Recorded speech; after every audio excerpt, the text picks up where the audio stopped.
Hello friends, welcome to real crime stories. தமிழ்நாட்டில் கள்ளக்குறிச்சி மாவட்டத்தில் இருக்கக்கூடிய புல்லூர் அப்படிங்கிற கிராமத்தை சேர்ந்தவங்க 34 வயசாகக்கூடிய ரமணி. இவங்க பிறந்து வளர்ந்து படித்தது எல்லாமே இதே கிராமத்தில் தான்.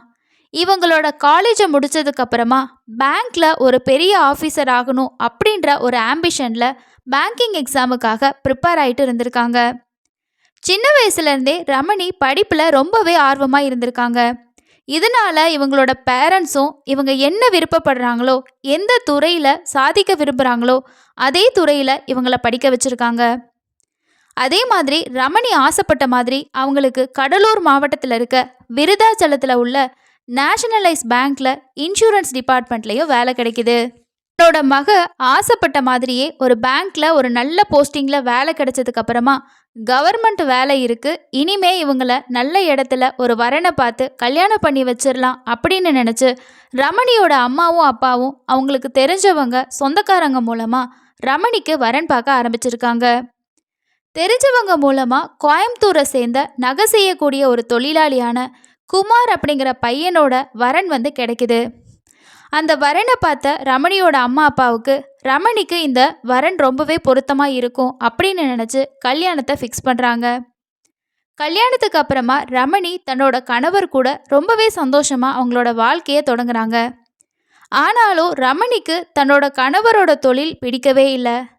தன்னை மாதிரியே ஒரு கவர்மெண்ட் எம்ப்ளாயியாக இருந்தால் நல்லா இருக்குமேனு அடிக்கடி சொல்லிக்கிட்டே இருந்திருக்காங்க. இந்த தம்பதிக்கு ஒரு பெண் குழந்தையும் பிறந்திருக்கு.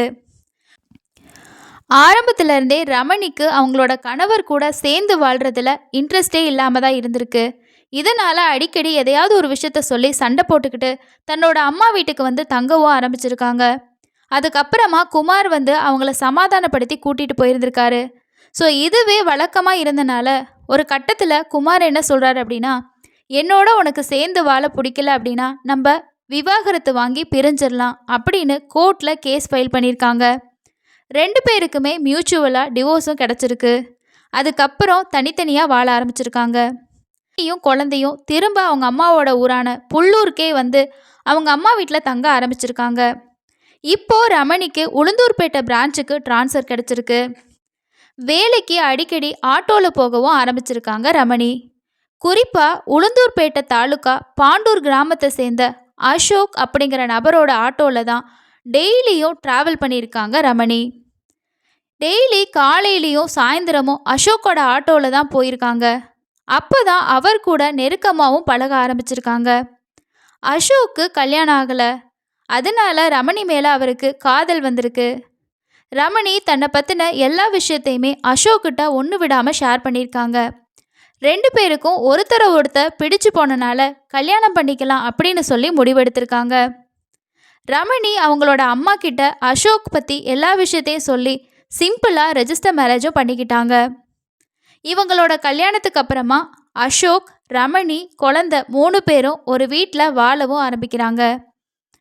அசோக் கூட கல்யாணம் ஆனதுக்கப்புறம் எந்த பிரச்சனையும் இல்லாமல் இவங்களோட லைஃப் ரொம்பவே சந்தோஷமாக போகுது. அடுத்தடுத்த வருஷங்களில் அசோக்கும் ரமணிக்கும் 2 ஆண் குழந்தைங்க பிறக்கிறாங்க. மொத்தமாக 3 பிள்ளைகளையுமே ரமணி அசோக் தம்பதி ஒரே மாதிரி பாசத்தோட வளர்க்கவும் ஆரம்பிச்சிருக்காங்க. 2வது கல்யாணத்தில் ரமணி ரொம்பவே சந்தோஷமாக அவங்களோட கணவர், குழந்தை அப்படின்னு தான் வாழ்ந்துட்டு இருந்திருக்காங்க. சில வருஷங்களில் ரமணிக்கு உளுந்தூர்பேட்டை பிரான்ச்சிலேருந்து பெரம்பலூர் பிரான்ச்சுக்கு ட்ரான்ஸ்ஃபர் கிடைக்குது. அதனால இவங்க ஃபேமிலியாக எல்லாருமே பெரம்பலூருக்கு ஷிஃப்ட் ஆகுறாங்க. ரமணி இன்சூரன்ஸ் மேனேஜர் போஸ்ட்டில் இருக்கனால சில வருஷத்துலேயே அடிக்கடி அவங்களுக்கு ட்ரான்ஸ்ஃபரும் வந்துக்கிட்டே இருந்திருக்கு. பெரம்பலூரில் ஒரு வாடகை வீட்டில் அசோக் கூட ஃபேமிலியாக வாழ ஆரம்பிச்சிருக்காங்க. அசோக் இதுக்கு முன்னாடி ஆட்டோ ஓட்டிகிட்டு இருந்திருக்காரு. இப்போ இங்கே ஆட்டோ ஓட்ட முடியாது அப்படின்றனால அந்த வேலையை விட்டுட்டு லாரி ஓட்டக்கூடிய வேலைக்கு போக ஆரம்பிச்சிருக்காரு. பிள்ளைகளை பெரம்பலூரில் இருக்க ஸ்கூலில் சேர்த்து விட்டு 2 பேரும் அவங்கவுங்க வேலையை பார்க்கவும் ஆரம்பிச்சிருக்காங்க. ஆனால் அசோக், ரமணி 2 பேருக்கும் அடிக்கடி சண்டை வரவும் ஆரம்பிச்சிருக்கு. ஒரு கட்டத்தில் ரமணி என்ன பண்ணுறாங்கன்னா, பெரம்பலூர் போலீஸ் ஸ்டேஷனுக்கு போயிட்டு தன்னோட கணவர் அடிக்கடி தன்னை சந்தேகப்பட்டு அடித்து கொடுமைப்படுத்துகிறாரு அப்படின்னு சொல்லி ஒரு கம்ப்ளைண்ட்டை கொடுத்துருக்காங்க. போலீஸ் என்ன பண்ணுறாங்கன்னா அசோக்கை கூப்பிட்டு இந்த மாதிரி உங்கள் ஒய்ஃப் உங்கள் மேலே இப்படி கம்ப்ளைண்ட் கொடுத்துருக்காங்க, உங்களுக்குள்ள என்ன பிரச்சனை அப்படின்னு சொல்லி கணவன் மனைவி ரெண்டு பேர்த்தையும் சமாதானப்படுத்தி சேர்ந்து வாழுங்க அப்படின்னு சொல்லி அட்வைஸ் பண்ணி அனுப்பி வச்சுருக்காங்க. இதுக்கப்புறமாவது ரெண்டு பேரும் சந்தோஷமாக இருப்பாங்களா அப்படின்னா அப்படி கிடையாது. டெய்லியுமே ரெண்டு பேருக்கு இடையில சண்டை வந்துக்கிட்டே தான் இருந்திருக்கு. இந்த சூழ்நிலையில தான் 2 மாதத்துக்கு முன்னாடி, அதாவது ஜூன் மாதத்தில் ரமணிக்கு திரும்பவும் விருதாச்சலம் பிரான்ச்சுக்கு ட்ரான்ஸ்ஃபர் கிடச்சிருக்கு. 3 பிள்ளைகளையும் கூட்டிக்கிட்டு தன்னோட அம்மாவோட ஊரான புல்லூருக்கு வந்திருக்காங்க ரமணி. அங்கே கணவர் அசோக் கூட கிராமத்து எல்லையில் ஒரு வீட்டை வாடகைக்கு பார்த்து குடியேறியிருக்காங்க. இந்த வீட்டுக்கு வந்ததுக்கப்புறம் ஹஸ்பண்ட் அண்ட் ஒய்ஃபுக்கு இடையில பிரச்சனை குறையவே இல்லை. டெய்லியும் அவங்க ரெண்டு பேர்த்துக்கு இடையில சண்டை வந்துக்கிட்டே தான் இருந்திருக்கு. இதனால ரமணி தன்னோட அம்மா கிட்ட தன்னோட கணவருக்கு வேற ஒரு பொண்ணோட கனெக்ஷன் இருக்குது, அதனால தான் டெய்லியும் எதையாவது சொல்லி என்னோட சண்டை போட்டுக்கிட்டே இருக்காரு அப்படின்னு கால் பண்ணி சொல்ல ஆரம்பிச்சிருக்காங்க. இதை கேட்ட ரமணியோட அம்மாவான லக்ஷ்மி தன்னோட மருமகனான அசோக்கை கூப்பிட்டு கண்டிக்கவும் செஞ்சுருக்காங்க. இப்படியே இவங்களோட லைஃப் போய்கிட்டு இருக்கப்ப தான் சரியா ஆகஸ்ட் 20, 2024 அன்னைக்கு எப்போவுமே தன்னோட பொண்ணுக்கு லக்ஷ்மி கால் பண்ணி பேசுவாங்க. ஸோ அதே மாதிரி தான் அன்னைக்கும் கால் பண்ணியிருக்காங்க. ஆனால் ரமணியோட ஃபோனு சுவிட்ச் ஆஃபில் இருந்திருக்கு. ஒருவேளை பொண்ணு ஃபோனில் சார்ஜ் இல்லாமல் சார்ஜ் போட மறந்துட்டாலோ அதனால தான் ஆஃபில் இருக்குமோ. சரி, நம்ம வெயிட் பண்ணி பார்க்கலாம், எப்படியும் வேலைக்கு போகும்போது கண்டிப்பாக கால் பண்ணுவாள்ல அப்படின்னு அவங்க அம்மா லக்ஷ்மி வெயிட் பண்ணிக்கிட்டு இருந்திருக்காங்க. ஆனால் 2 மணி நேரத்துக்கு மேலே ஆகியும் ரமணிக்கிட்ட இருந்து எந்த ஒரு ஃபோன் காலுமே அவங்க அம்மா லக்ஷ்மிக்கு வரவே இல்லை. சரி, இப்போ நம்ம கால் பண்ணி பார்க்கலான்னு சொல்லிட்டு திரும்பவும் அவங்க நம்பருக்கு கூப்பிட்டு பார்க்குறாங்க. ரமணியோட ஃபோன் நம்பர் சுவிட்ச் ஆஃபில் தான் இருந்திருக்கு. சரி, வீடு பக்கத்தில் தானே இருக்குது, நம்ம கிளம்பி போயிட்டு வீட்டிலையே பார்த்துட்டு வந்துடலாம் அப்படின்னு நினச்சி லக்ஷ்மி கிளம்பி போகிறாங்க. லக்ஷ்மி அம்மா ரமணியோட வீட்டுக்கு போய் பார்க்கும்போது அந்த வீடு வெளிப்பக்கமாக பூட்டி இருந்திருக்கு. குழந்தைங்க அசோக் யாருமே அங்கே இல்லை. எங்கே போனாங்க என்ன அப்படின்னு சொல்லி அவங்களுக்கு எதுவுமே புரியவே இல்லை. பக்கத்து வீட்லேயும் போயிட்டு தன்னோட மகளும் பேரப்பிள்ளைகளும் மருமகனும் எங்கே போயிருக்காங்க அப்படின்னு கேட்குறாங்க. ஆனால் பக்கத்தில் இருக்க யாருக்குமே அவங்க எங்கே போனாங்க அப்படின்ற தகவல் தெரியவே இல்லை. சரி, நம்ம மருமகனோட நம்பருக்கு கால் பண்ணி கேட்டு பார்க்கலாம், எங்கேயாவது அவசரமாக போயிருக்காங்களா அப்படின்னு சொல்லிட்டு அசோக்கு கால் பண்ணி பார்க்குறாங்க. அவரோட ஃபோனுக்கு கால் போகுது, ஆனால் அவர் எடுக்கவே இல்லை. ரமணியோட அம்மா ரொம்பவே குழப்பமாகி, மகளுக்கு என்ன ஆச்சு, எங்கே போனாலும் சொல்லாமல் போகவே மாட்டாளே, இப்போ எங்கே போயிருப்பாங்க, எதனால் சொல்லாமல் போயிருப்பாங்க, யாருக்காவது ஏதாவது எமர்ஜென்சி இருக்குமா அப்படின்னு சொல்லி ரொம்பவே டென்ஷன் ஆகி திரும்பவும் தன்னோட வீட்டுக்கு போயிட்டு தன்னோட கணவர்கிட்ட இப்படி ரமணி வீடு பூட்டியிருக்கு, ஃபோன் பண்ணால் சுவிட்ச் ஆஃப்னு வருது, எனக்கு என்ன ஆகுச்சுன்னே தெரியல அப்படின்னு சொல்லி அழுதுருக்காங்க. அதுக்கப்புறம் ரமணியோட அப்பா தெரிஞ்சவங்க சொந்தக்காரவங்க வீட்டுக்கு கால் பண்ணி தன்னோட மகனும் மருமகளும் வந்திருக்காங்களா அப்படின்னு கேட்கவும் ஆரம்பிச்சிருக்காங்க. ஆனால் எங்கே விசாரித்தோம் இவங்களை பற்றி எந்த தகவலுமே இவங்களுக்கு தெரியல. இப்படி இருக்கப்ப தான் 21ஆம் தேதி அன்னைக்கு ரமணியோட அம்மாவான லக்ஷ்மியோட நம்பருக்கு ஒரு கால் வருது. அதை அட்டன் பண்ணி பேசும்போது அந்த லேடி ஒரு முக்கியமான விஷயத்த சொல்கிறாங்க. ஃபோனில் பேசினது அசோக்கோட அம்மா. அவங்க என்ன சொல்கிறாங்கன்னா, தன்னோட பையன் நேற்று வீட்டுக்கு வந்து 3 பேர பிள்ளைகளையும் பார்த்துக்கங்க அப்படின்னு சொல்லி எங்ககிட்ட விட்டுட்டு போயிட்டான். எங்கே போனானே தெரியல. ரமணி அவன் கூட வரவே இல்லை. உங்கள் வீட்டில் இருக்காளா? திரும்பவும் அவங்க 2 பேர்த்துக்கும் ஏதாவது பிரச்சனையா? அதனால தான் பிள்ளைகளை கூட்டிகிட்டு வந்து இங்கே விட்டுட்டு போயிட்டானா அப்படின்னு கேட்டிருக்காங்க. இதை கேட்டதுமே ரமணியோட அம்மாவுக்கு மகளுக்கு என்ன ஆச்சு, எங்கே போனா அப்படின்னு சொல்லி பதறிக்கிட்டு வீட்டில் இருந்த தன்னோட ஹஸ்பண்ட் அதே மாதிரி பக்கத்து வீட்டில் இருக்கக்கூடிய சொந்தக்காரங்களையும் கூட்டிக்கிட்டு மகளோட அந்த வாடகை வீட்டுக்கு போகிறாங்க. பூட்டியிருந்த ரமணி முகம் சிதைக்கப்பட்டு கொடூரமாக கொலை செய்யப்பட்டு கிடந்திருக்காங்க. இந்த தகவலை விருதாச்சலம் போலீஸ்க்கும் கால் பண்ணி இன்ஃபார்ம் பண்ணுறாங்க. போலீஸோட டீம் ஸ்பாட்டுக்கு வந்து பாடியை அட்டாப்சி பண்ணுறதுக்காக அனுப்பிட்டு அவங்களோட விசாரணையை தொடங்குறாங்க. போலீஸ்கிட்ட லக்ஷ்மி அம்மா என்ன சொல்கிறாங்கன்னா, இந்த கொலையை என்னோட மருமகனான அசோக் தான் கண்டிப்பாக பண்ணியிருக்கணும். ஏன்னா குழந்தைங்களை கூட்டிகிட்டு போயிட்டு அவனோட அம்மா வீட்டில் விட்டுட்டு இப்போ அவன் தலைமறைவாகிட்டான். அவன் தான் என்னோட பொண்ணை இப்படி செஞ்சுருக்கான் அப்படின்னு ஸ்ட்ராங்காக சொல்லியிருக்காங்க.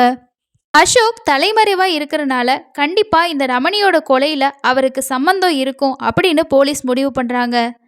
இந்த அசோக்கை அரெஸ்ட் பண்ணுறதுக்கான வேலையை ஆரம்பிக்கிறாங்க. அப்பதான் அவரோட ஃப்ரெண்டோட வீட்டில் பதுங்கி இருக்காரு அப்படின்ற தகவல் போலீஸ்க்கு கிடைக்குது. உடனே அந்த ஸ்பாட்டுக்கு போயிட்டு அசோக்கை அரெஸ்ட் பண்ணி ஸ்டேஷனுக்கு கூட்டிட்டு வந்திருக்காங்க. ஸ்டேஷனில் நடந்த விசாரணையில் ரமணியை நான் தான் கொலை பண்ணேன் அப்படின்னு ஒப்புதல் வாக்குமூலத்தை அசோக் கொடுத்துருக்காரு. கொலைக்கான காரணம் என்ன அப்படின்னு கேட்ட போலீஸ்க்கு அவர் சொன்ன பதிலை கேட்டு அதிர்ந்தே போயிருக்காங்க.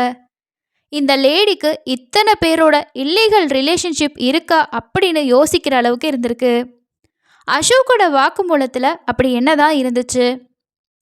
ரமணியை லவ் பண்ணி தான் கல்யாணம் பண்ணிக்கிட்டேன். கல்யாணத்துக்கு அப்புறமா எங்களோட லைஃப் நல்லாவே இருந்துச்சு. 3 பிள்ளைகளோட ரொம்பவே சந்தோஷமாக எங்களோட வாழ்க்கை போய்கிட்டு இருக்கப்ப தான் ரமணிக்கு பெரம்பலூர் பிரான்ச்சுக்கு ட்ரான்ஸ்ஃபர் கிடச்சிது. அங்கே போனதுக்கப்புறமா எல்லாமே தலைகீழாக மாறிடுச்சு. என்னோட வைஃபான ரமணியோட நடத்தையில் நிறைய மாற்றங்கள் இருக்கிறத நான் கவனிக்க ஆரம்பித்தேன். அடிக்கடி ஃபோனில் பேச ஆரம்பித்தா. நைட் டைம்லேயும் சேட் பண்ணுறது இந்த மாதிரி இருக்கனால ஒரு நாள் ரமணியோட ஃபோனை எடுத்து யார்கிட்ட தான் பேசுகிறா அப்படின்னு நான் பார்க்கும்போது நாங்கள் இருந்த அந்த பகுதியில் இருக்க ஒரு பையனோட பேசி பழகிறது தெரிய வந்துச்சு. அது கூடவே அந்த பையனோட எனக்கு தெரியாமல் ரூம் எடுத்து உல்லாசமாக இருக்கதையும் நான் கண்டுபிடிச்சு என்னோட மனைவி கிட்ட இந்த விஷயத்தை பற்றி கேட்டு சண்டை போடவும் ஆரம்பித்தேன். ஆனால் ரமணி அந்த பையனோட இருந்த உறவை விடவே இல்லை. அடுத்ததாக கடலூரை சேர்ந்த துணை தாசில்தார் கூடயும் ரமணிக்கு தகாத உறவு இருந்துச்சு. அவர் கூட காரில் உல்லாசமாக ஊர் சுற்றிட்டு இருக்குது எனக்கு தெரிய வந்துச்சு. இதையும் கேட்டு சண்டை போட்டேன்.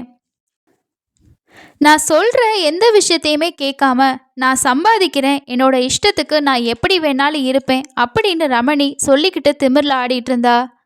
அடுத்ததாக ஒரு டைம் ரமணி ரோட்டில் நடந்து போயிட்டுருக்கப்போ பைக் ஒன்று இடிச்சனால ஆக்சிடெண்ட் ஆகிருச்சு. அந்த டைமில் காலில் காயம் ஏற்பட்டு ஹாஸ்பிட்டலில் 1 மாதம் பக்கமாக ட்ரீட்மெண்ட் எடுத்துகிட்டு இருந்தோம். இந்த ஆக்சிடெண்ட்டில் ரமணிக்கு சப் இன்ஸ்பெக்டர் ஒருத்தர் ஹெல்ப் பண்ணியிருக்காரு. அவரோடையும் ரமணிக்கு தகாத உறவு ஏற்பட்டிருக்கு. அடிக்கடி அந்த எஸ்ஐ கூட ஃபோனில் பேசுகிறதையும் உல்லாசமாக இருக்கான்னு எனக்கு தெரிய வந்தப்ப இதை கேட்டும் நான் அவள் கூட சண்டை போட ஆரம்பித்தேன். ஆனால் இவ எதையுமே கேட்டு இந்த தகாத உறவை விடுறதாவே இல்லை. சரி, எஸ்ஐயோட மட்டும் நிறுத்தாமல் அதே ஸ்டேஷனில் இருக்க ஏட்டு கூடவும் தகாத உறவு இருந்துச்சு. இந்த மாதிரி போகிற இடத்துல எல்லாமே யார் கூட பேசுகிறாளோ அந்த ஜென்ட்ஸ் கூட இல்லீகலான ஒரு ரிலேஷன்ஷிப்பை வச்சுக்கிறது, அவங்களோட அடிக்கடி ஃபோனில் பேசுகிறது, ஊர் சுற்றுறது, உல்லாசமாக இருக்குது அப்படின்னு செய்கிறதுக்கு ஆரம்பிச்சிட்டா. இதனால தான் டெய்லியும் எங்கள் வீட்டில் சண்டை வரவும் ஆரம்பிச்சுது. நானும் எல்லாத்தையும் விட்டுட்டு நம்ம பிள்ளைகளுக்காக யோசி அப்படின்னு எவ்வளவோ சொன்னேன். ரமணி எதையுமே கேட்குற மாதிரி இல்லை. அதோட என்னை கல்யாணம் பண்ணுறதுக்கு முன்னாடியே 2 பேர் கூட கல்யாணமாகி இருக்கு. அதையும் என்கிட்ட சொல்லாமல் என்னை ஏமாற்றி தான் கல்யாணம் பண்ணிக்கிட்டா. நான் ரமணியை டெய்லியும் கண்டிக்க ஆரம்பித்தனால அவள் ஒரு நாள் என்ன சொன்னான்னா, அடியாள்களை வச்சு என்னை கொலை பண்ணிடுவேன் அப்படின்னு என்னை மிரட்டவும் ஆரம்பித்தா. இதனால் எனக்கு கொஞ்சம் பயமாக தான் இருந்துச்சு. டெய்லியும் நியூஸ் பேப்பரில் கள்ளக்காதலுக்கு இடைஞ்சலாக இருக்கக்கூடிய கணவனை ஆண் நண்பர்களோட உதவியில் கொலை பண்ண செய்திகளை நிறைய நான் படிச்சிருக்கேன். ஒருவேளை இதே மாதிரி ரமணியும் என்னை கொலை பண்ணிட்டா என்ன பண்ணுறது அப்படின்னு நினச்சி பயந்து போயிட்டேன். ரமணிக்கு முன்னாடி நம்ம முந்திக்கணும் அப்படின்னு நினச்சி ரமணியை கொலை பண்ணவும் பிளான் போட்டேன்.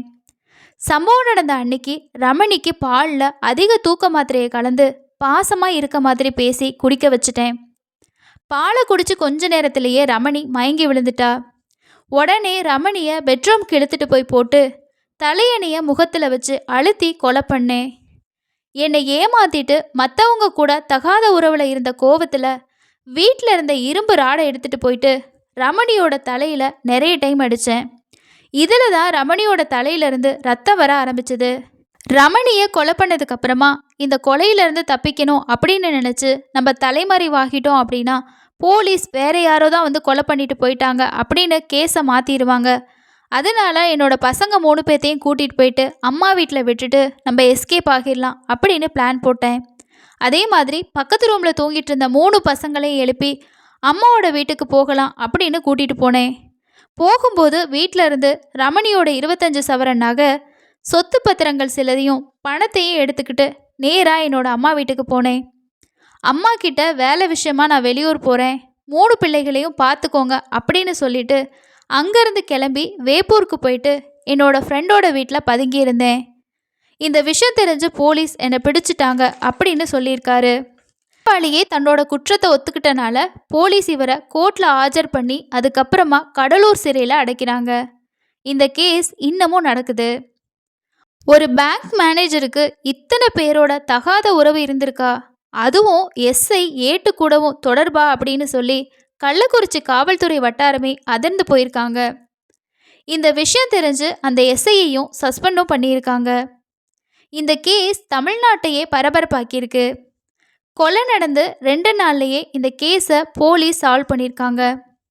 அம்மாவோட உல்லாச ஆசையால் அப்பா கொலையாளியா ஜெயிலையும் அம்மா இறந்து போய் 3 பிள்ளைகளும் இப்போ அனாதையாக இருக்காங்க. இந்த மாதிரியான இல்லீகல் கேஸ் எல்லாத்துலேயுமே கடைசியாக எதுவுமே அறியாத பிள்ளைங்க தான் பாதிக்கப்படுறாங்க. அசோக் தன்னோட ஒய்ஃபோட கேரக்டர் சரியில்லை, பிடிக்கலை அப்படின்னா பிள்ளைகளுக்காக யோசித்து பிரிஞ்சிருக்கலாம்.